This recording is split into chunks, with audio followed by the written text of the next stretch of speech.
বন্ধুরা, আমি পবিত্র কোরআন শরীফ থেকে কয়েকটা গুরুত্বপূর্ণ আয়াত আপনাদের সামনে তুলে ধরবো। এটা নিয়ে আপনারা চিন্তা করবেন। আল্লাহ সমস্ত চলন্ত জীবজন্তু সৃষ্টি করেছেন পানি হতে। এটা আছে সূরা নূরের 50 নম্বর আয়াতে। হ্যাঁ, আপনার গিলগামেশের মহাকাব্য সে একই কথা বলে যে পানি থেকে সৃষ্টি। এবং মিশর ও ফারাও রাজাদেরও ধর্ম ছিল, তারাও বলে যে হ্যাঁ, নান থেকে, নান মানে পানি। মিশরীয় ভাষায় নান মানে পানি, পানি থেকে সব কিছু সৃষ্টি। আর আমরা বলি যে পানি থেকে সৃষ্টি, আর হিন্দুরা বলে যে জল থেকে সব সৃষ্টি। হ্যাঁ, ঘটনা সত্যি। আবার ইহুদি ধর্ম, খ্রিস্টান ধর্ম, পার্সিয়ান ধর্ম, গ্রিক ধর্ম, রোমান ধর্ম সবাই বলে একই কথা। তারপরে আফ্রিকান ধর্ম, চীনের ধর্ম সবাই বলে পানি থেকে সৃষ্টি। তাহলে সমস্যা কোথায়? সবাই তো একই কথা বলতেছে, সবাই তো এই কোরআনের কথাই বলতেছে, তাহলে সমস্যা কোথায়?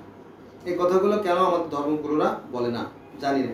বললে বোধ হয় ধর্ম নিয়ে এত বিভেদ সৃষ্টি হতো না। যাও, সেটা আলেমদের একান্ত ব্যক্তিগত ব্যাপার। তারা একটা ব্যবসা করে কাজ খাক, সমস্যা নেই আমার তাতে। আমি আমার কাজ করি, তারা তার কাজ করুক। আল্লাহ বলতেছে, কে বলতেছে? স্বয়ং আল্লাহ বলতেছে। আল্লাহ বলতেছে কি, তুমি কি মনে করো, নবীকে বলতেছে যে তুমি কি মনে করো যে ওদের অধিকাংশ শোনে ও বোঝে? ওদের অধিকাংশ শোনে বোঝে মনে করো? ওরা তো পশুর মতো। কারা? এই মানুষেরা। বরং শুধু পশু না, বরং তার চেয়ে অধম। এটা আছে সূরা ফুরকান আয়াত নম্বর 44। বোঝা গেছে বিষয়টা? বোঝা গেছে বিষয়টা? এই যে মানুষ যারা দেখেও দেখে না, শুনেও শুনে না, বুঝেও বোঝে না, তারা চতুষ্প জন্তুর চেয়ে নিকৃষ্ট। এবার বন্ধু, আমি আবার চলে যাব সেই পৃথিবীতে। এই যে পৃথিবীতে 800 কোটি মানুষ, এই 800 কোটি মানুষ আমরা বসবাস করি, প্রত্যেকের একটাই ধর্ম। সেটা আবার কেমন? প্রত্যেকটা মানুষ সুখে হাসে, দুঃখে কাঁদে, শীতে কাঁপে, প্রত্যেকের আগের অনুভূতি এক।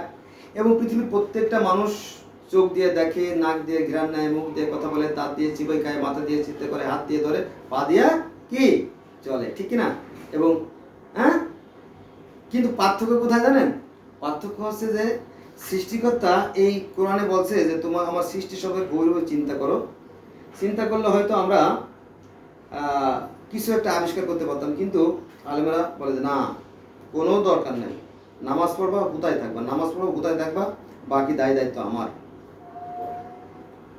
মসজিদে টাকা যখন দিয়েছো, জান্নাতে আমি পাঠাই দেবো যে কোনো, বুঝছেন? এইভাবে ওরা ধোঁকা দেয়। এই স্বয়ং আলেমরাই ধরা খেয়ে যাবে কিয়ামত দিনে। আপনাদের যদি কিছু বলার থাকে কমেন্ট করেন।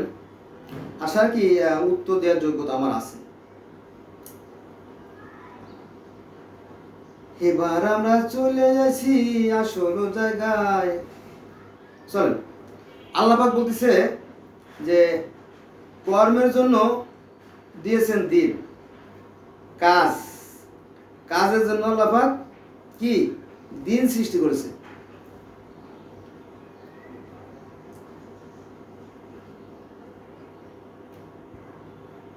সূরা নাবার 11 নম্বর আয়াতে আপনারা দেখেন যে আমি দিবাভাগকে করেছি খাদ্য অন্বেষণ করার জন্য। দিন, কাজ, তোমরা নামাজ শেষে জমিনে বেরিয়ে পড়ো।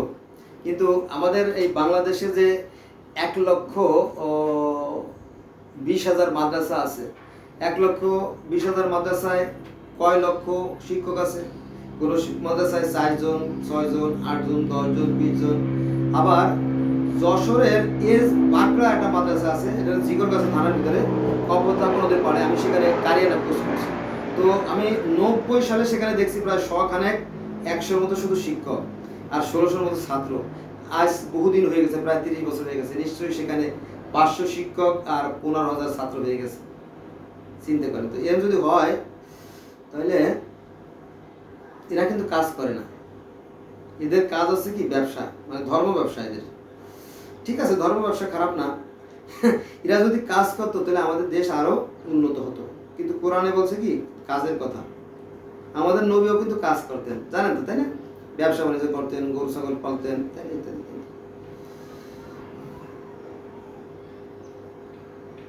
তো আল্লাহ বলতেছে কর্মের জন্য দিয়েছেন দিন। এটা আছে সূরা ফুরকানের 47 নম্বর আয়াতে।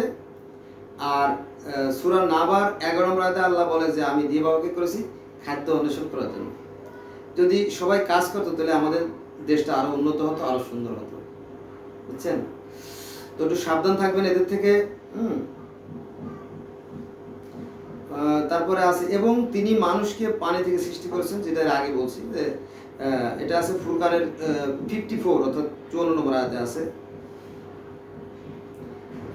আল্লাহ বলতেছে যে আমি তো তোমাকে কেবল সুসংবাদদাতা ও সতর্ককার রূপে পাঠিয়েছি, অর্থাৎ নবীকে পাঠিয়েছে মেসেঞ্জার হিসেবে, হিদায়াত করা তার দায়িত্ব না।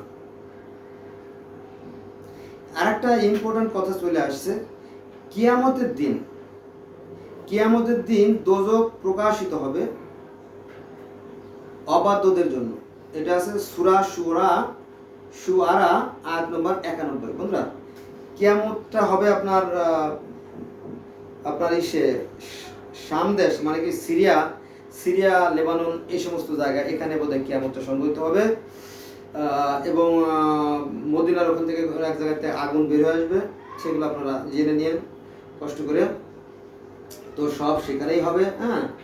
এবং এই পৃথিবীটাকে ভেঙে আবার নতুন করে পৃথিবী একটা করে দেওয়া হবে। তখন হিংসা বিদ্বেষ ঘৃণা কিছুই থাকবে না, তখন থাকবে শুধু শান্তি আর শান্তি। এটা আর কি, বুঝছেন?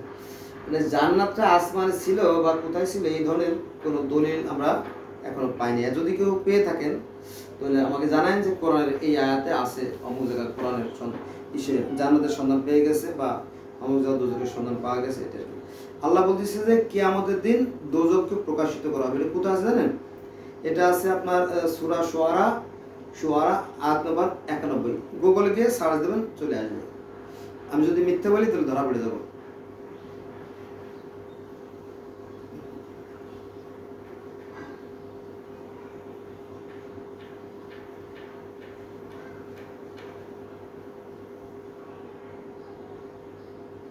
বন্ধুরা, আজকে এই পর্যন্ত রইল। সবাই ভালো থাকবেন। আল্লাহ হাফেজ।